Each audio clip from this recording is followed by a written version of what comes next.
نحمده ونصلي على رسوله الكريم اعوذ باللہ من الشیطان الرجیم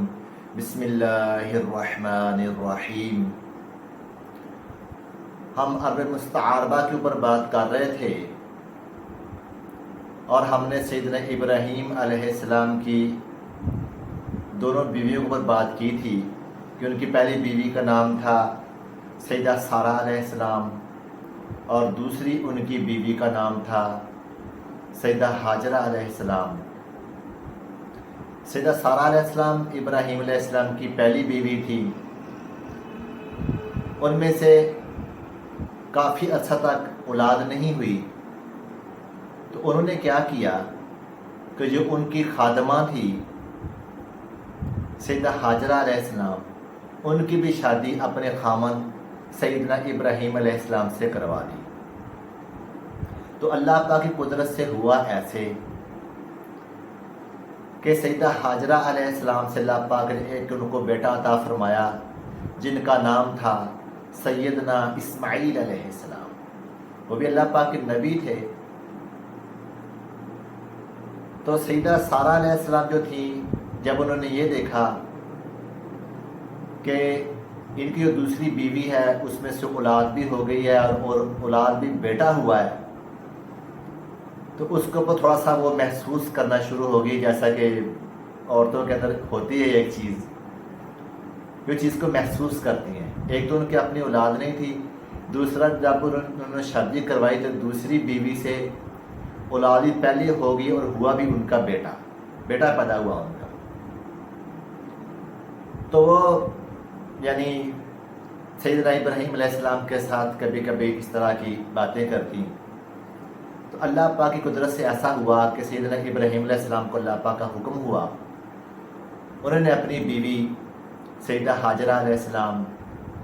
اور اپنے بیٹے اسماعیل علیہ السلام کو فلسطین سے اپنے ساتھ لیا اور حجاز لے کر آئے، مکہ معظمہ۔ جب یہاں پر لے کر آئے تو یہ بالکل ایک ویران وادی تھی، اور جہاں پر اس وقت بیت اللہ ہے، اللہ پاک کا گھر ہے، اس کے بلائی سائڈ پہ ایک بڑا سا درخت تھا۔ اس درخت کے پاس آ کے وہ رکے، ٹھہرے، وہاں پہ انہوں نے اپنی بیوی اور بچے کو وہاں پہ اتارا، اور ان کے پاس تھوڑا سا راشن تھا، کچھ کھجوریاں ہوں گی، کچھ اس طرح کی چیزیں تھیں کھانے کے لیے، اور ایک مشکیز میں پانی تھا۔ اس ٹائم پہ بالکل ویران وادی تھی، وہاں پہ کچھ نہیں تھا، اونچے اونچے پہاڑ تھے۔ آج بھی جو لوگ حج کرنے کے لیے، عمرہ کرنے کے لیے جاتے ہیں، وہ آج بھی دیکھیں گے کہ مکہ معظمہ سٹی کے اندر جو پہاڑ ہیں بہت اونچے اونچے پہاڑ ہیں، بلیک کلر کے پہاڑ ہیں، سبز بھی ہیں،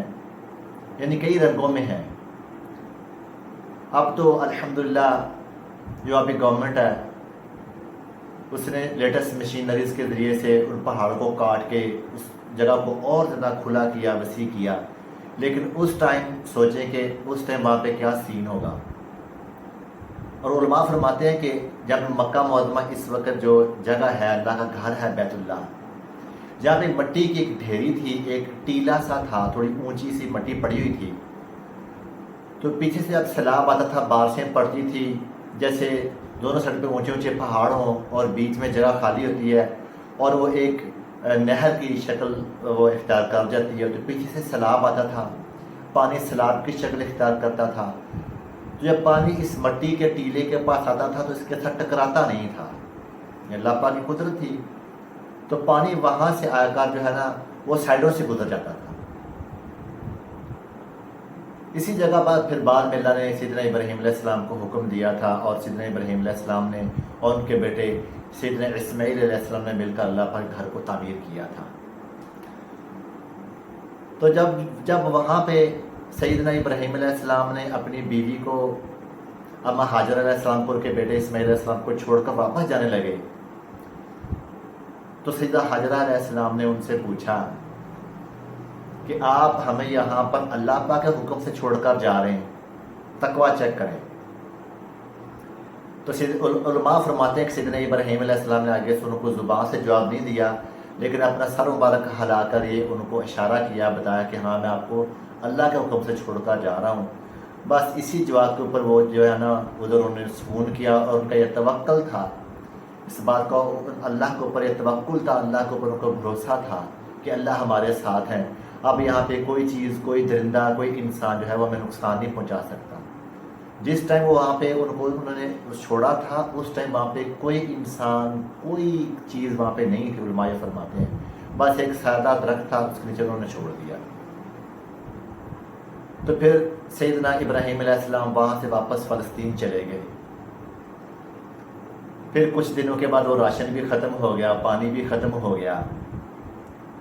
تو پھر اللہ پاک کی قدرت سے جو ہے آب زمزم کا چشمہ وہاں سے پھوٹا۔ اس کے بارے میں آپ لوگوں نے علماء سے سنا ہوگا کہ کس طرح پھوٹا، کہ اما حاجر نے وہاں کبھی صفا پہاڑی کی طرف جاتے، کہ مروہ کی طرف، صفا سے مروہ، جو جسے اللہ پاک نے عمرے کے لیے، حج کے لیے اب ایک لازم حصہ قرار دے دیا ہے کہ جو کوئی بندہ عمرہ کرنے کے لیے جاتا ہے اور اللہ کے گھر کا طواف کرتا، 7 چکر لگاتا ہے، پھر 2 نفل سیدنا ابراہیم علیہ السلام جس پتھر کے اوپر کھڑے ہو کر اللہ کے گھر کو تعمیر کرتے تھے، اس کے سامنے 2 نفل پڑھنے کے بعد اگر کوئی بندہ جو ہے وہ صفا مروہ یعنی سعی نہیں کرتا، کوشش نہیں کرتا جیسے اما حاجر علیہ السلام نے کیا تھا، تو اس کا جو عمرہ ہے وہ مکمل نہیں ہوتا، اس کو دم پڑ جاتا ہے، اس کو ایک جانور پھر ذبح کر کے اللہ کے راستے میں قربان کرنا پڑتا ہے۔ اللہ پاک کو اتنی وہ چیز محبوب لگی کہ اللہ پاک نے اس کو جو ہے وہ عبادت کا ایک حصہ بنا دیا۔ پھر وہاں سے سیدنا اسماعیل علیہ السلام کے جہاں پہ وہ پاؤں تھے، وہاں سے اللہ پاک نے پانی کو جاری فرمایا، چشمہ، اور اما حاجر علیہ السلام جب آتی دیکھتی ہے کہ وہاں پہ پانی ہے تو انہوں نے اس کے اطراف میں مٹی لگائی، مٹی کا کنارہ بنایا، اور اسے انہوں نے حکم فرمایا زمزم ٹھہر جا، بس وہ ٹھہر گیا۔ اور ایسا پانی ہے کہ دنیا میں اس جیسا کوئی پانی نہیں ہے۔ رسول پاک علیہ السلام کے فرمان پاک کا مفہوم ہے کہ زمزم کو جس نیت سے بھی پئیں گے اللہ پاک آپ کو اسی طرح سے شفا دے گا۔ اور آقا علیہ السلام کے فرمان پاک کا مفہوم ہے کہ زمزم کے اندر اللہ پاک نے پیاس بجھانے کے ساتھ ساتھ کھانے کی بھی طاقت رکھی ہے۔ اور آج سائنس نے بھی اس بات کی تصدیق کر دی ہے